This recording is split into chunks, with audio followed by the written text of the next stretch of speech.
नमस्कार मित्रों। आज हम पितृपक्ष की महान कथा का श्रवण करने जा रहे हैं। कहा जाता है कि इस कथा को सुनने से समस्त प्रकार के पितृदोष समाप्त हो जाते हैं। पितृपक्ष के दौरान पितरों की पूजा करने का महत्व शास्त्रों में अत्यधिक माना गया है। इस कथा के श्रवण से न केवल पाप नष्ट होते हैं, बल्कि जीवन में अपार धन, संपत्ति और सुख समृद्धि प्राप्त होती है। कथा का श्रवण करते समय पितरों की कृपा से सभी दुख और दोष समाप्त हो जाते हैं। यह कथा भगवान श्री कृष्ण ने गरुड़ जी को सुनाई थी। तो चलिए हम भी इस कथा को विस्तार से सुनते हैं। एक समय की बात है, पक्षीराज गरुड़ जी अपने मन में जिज्ञासा लिए भगवान श्री कृष्ण के पास आते हैं। उन्होंने भगवान को प्रणाम करते हुए कहा, हे प्रभु, पितृपक्ष में पितरों की पूजा करने से कौन सा फल मिलता है? पितृपक्ष के दौरान पितरों की शांति के लिए कौन से उपाय करने चाहिए? भगवान श्री कृष्ण मुस्कुराए और गरुड़ जी से बोले, हे गरुड़, तुम्हारा प्रश्न अत्यंत महत्वपूर्ण है और इसका उत्तर सुनने से समस्त मनुष्य जाति का कल्याण हो सकता है।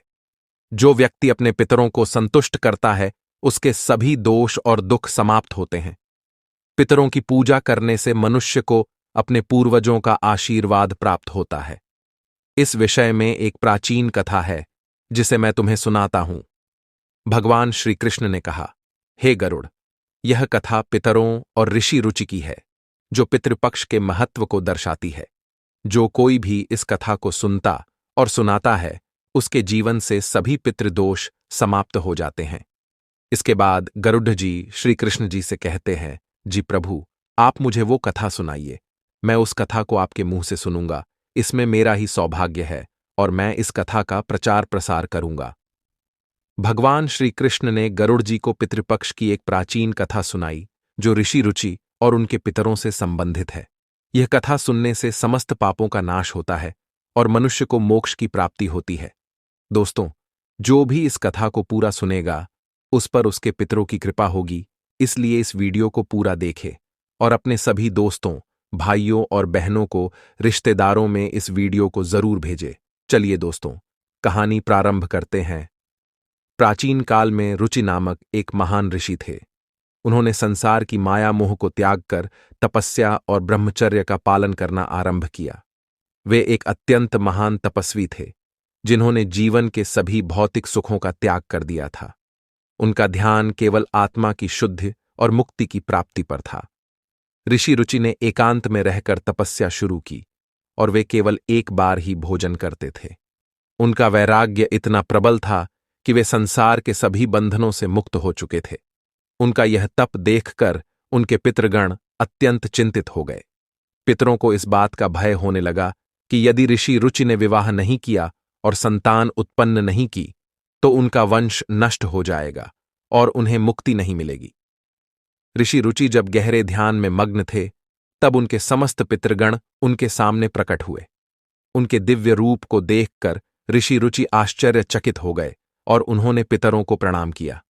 ऋषि रुचि ने कहा, हे महान पितरों, आपके दर्शन से मैं अत्यंत कृतार्थ हो गया हूं। कृपया बताएं, आप मुझसे क्यों असंतुष्ट हैं? पितरों ने उत्तर दिया, हे वत्स, तुम्हारा तप अत्यंत महान है, किंतु तुमने विवाह नहीं किया। विवाह संसार का एक आवश्यक कर्तव्य है। गृहस्थ जीवन के बिना मनुष्य को देवताओं, पितरों और ऋषियों का आरण चुकाने का अवसर नहीं मिलता। संतान उत्पन्न करके ही मनुष्य अपने पितरों का आरण चुका सकता है और उन्हें मुक्ति दिला सकता है। ऋषि रुचि ने पितरों से कहा, हे पितरों, विवाह में दुख और बंधन है। मैं संसार के बंधनों से मुक्त होकर आत्मा की शुद्धि चाहता हूं। विवाह करने से जीवन में और भी पाप और बंधन बढ़ जाते हैं। पितरों ने कहा, हे वत्स, तुम्हारा यह विचार सत्य हो सकता है, किंतु विवाह और संतान उत्पत्ति से मनुष्य पितृ आरण और देव आरण से मुक्त हो जाता है। शास्त्रों में यह विधान है कि मनुष्य को गृहस्थ आश्रम में रहकर ही अपने कर्तव्यों का पालन करना चाहिए। केवल तप और ज्ञान से मुक्ति प्राप्त नहीं की जा सकती, जब तक कि वह अपने सभी कर्तव्यों का पालन न करे। पितरों ने आगे कहा, विवाह और संतान उत्पत्ति केवल व्यक्तिगत सुख के लिए नहीं है, यह समाज और संसार के निरंतर चलने के लिए आवश्यक है। यदि तुम विवाह नहीं करोगे, तो तुम्हारा वंश समाप्त हो जाएगा और तुम्हारे पितरों को मुक्ति नहीं मिलेगी। संतान के द्वारा किए गए श्राद्ध कर्म से ही पितरों को शांति मिलती है। पितरों की यह बातें सुनकर ऋषि रुचि विचार में पड़ गए। उन्होंने सोचा, मैंने संसार के सभी भौतिक सुखों का त्याग कर दिया है और अब विवाह करना मेरे लिए अत्यंत कठिन होगा। किंतु मेरे पितरों के वचन सत्य हैं। यदि मैंने विवाह नहीं किया तो मेरा वंश समाप्त हो जाएगा और मेरे पितरों को कष्ट होगा।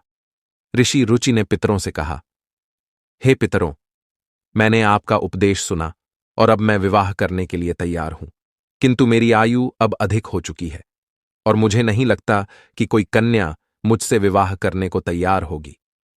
पितरों ने ऋषि रुचि को सलाह दी कि वे भगवान ब्रह्मा की तपस्या करें और उनसे आशीर्वाद प्राप्त करें। ऋषि रुचि ने अपने पितरों की बात मानकर गहन तपस्या आरंभ की। उनकी तपस्या से प्रसन्न होकर भगवान ब्रह्मा ने उन्हें दर्शन दिए।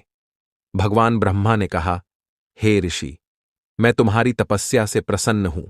जो भी तुम्हारी इच्छा हो वह मुझसे कहो। ऋषि रुचि ने ब्रह्मा जी को प्रणाम किया और कहा, हे ब्रह्मदेव, मेरे पितरों ने मुझसे संतान उत्पन्न करने का आदेश दिया है, किंतु मुझे विवाह के लिए कोई कन्या नहीं मिल रही है।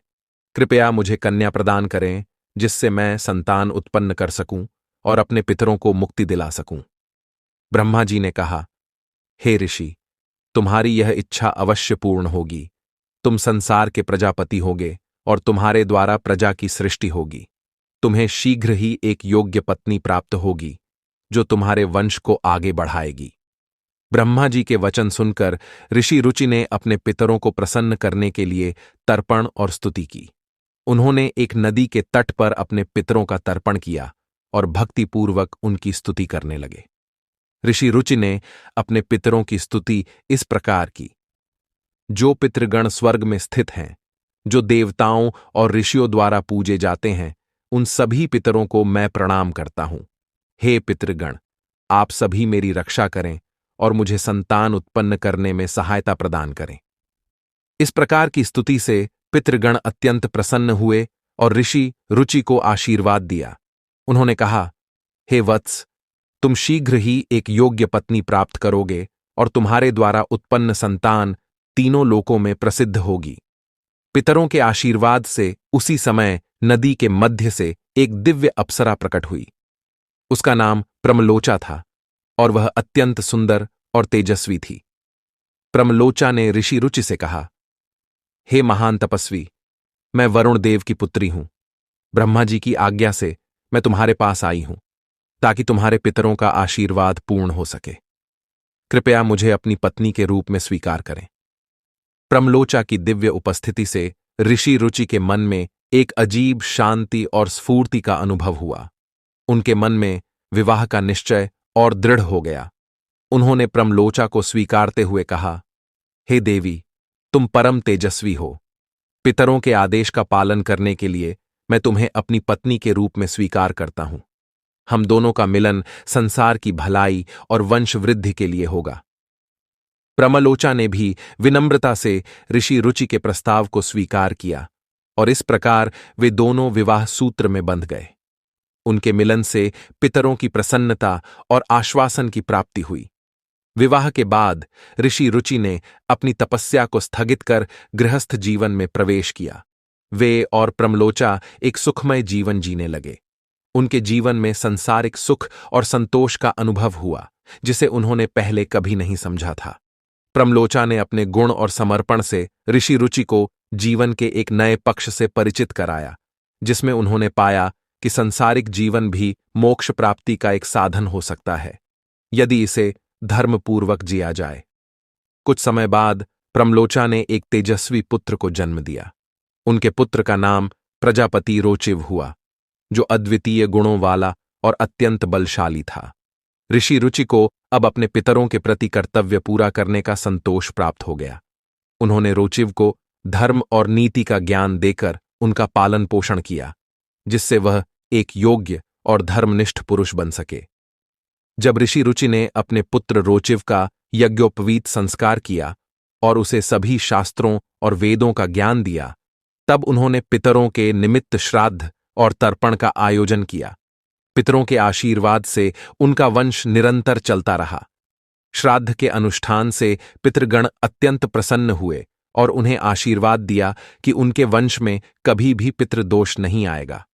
पितरों ने ऋषि रुचि से कहा, हे वत्स, तुमने हमारे प्रति अपने कर्तव्य का पालन किया है। अब हम तुम्हें आशीर्वाद देते हैं कि तुम्हारा वंश तीनों लोकों में यशस्वी और धर्मनिष्ठ होगा। तुमने जो श्राद्ध और तर्पण किया है उससे हमारी आत्मा को शांति प्राप्त हुई है। अब हम स्वर्गलोक को प्राप्त होंगे और तुम्हारे वंश की समृद्धि के लिए आशीर्वाद देंगे। ऋषि रुचि ने प्रमलोचा की ओर कृतज्ञता से देखा और कहा, हे प्रमलोचा, तुम्हारे बिना यह सब संभव नहीं था। तुमने मुझे न केवल एक योग्य संतान दी है, बल्कि जीवन के उस पहलू से भी परिचित कराया है जिसे मैंने हमेशा नकारा था। मैं तुम्हारा आर्णी हूं। प्रमलोचा ने नम्रता से कहा, हे ऋषि, यह सब मेरे द्वारा नहीं, बल्कि ब्रह्मा जी की इच्छा से हुआ है। मुझे प्रसन्नता है कि मैंने तुम्हारे जीवन में थोड़ा योगदान दिया। अब मुझे स्वर्ग लौटने की अनुमति दीजिए। ऋषि रुचि ने प्रमलोचा को आशीर्वाद दिया और उन्हें स्वर्गलोक जाने की अनुमति दी। प्रमलोचा ने ऋषि को प्रणाम किया और अपने दिव्य रूप में स्वर्गलोक को लौट गईं। प्रमलोचा के स्वर्ग गमन के बाद ऋषि रुचि ने अपने पुत्र रोचिव को धर्म और नीति का पाठ पढ़ाकर उसे एक आदर्श राजा और प्रजापति बनने के लिए तैयार किया। जब उन्होंने देखा कि उनका पुत्र अब योग्य हो चुका है, तब उन्होंने फिर से अपनी तपस्या आरंभ करने का निश्चय किया।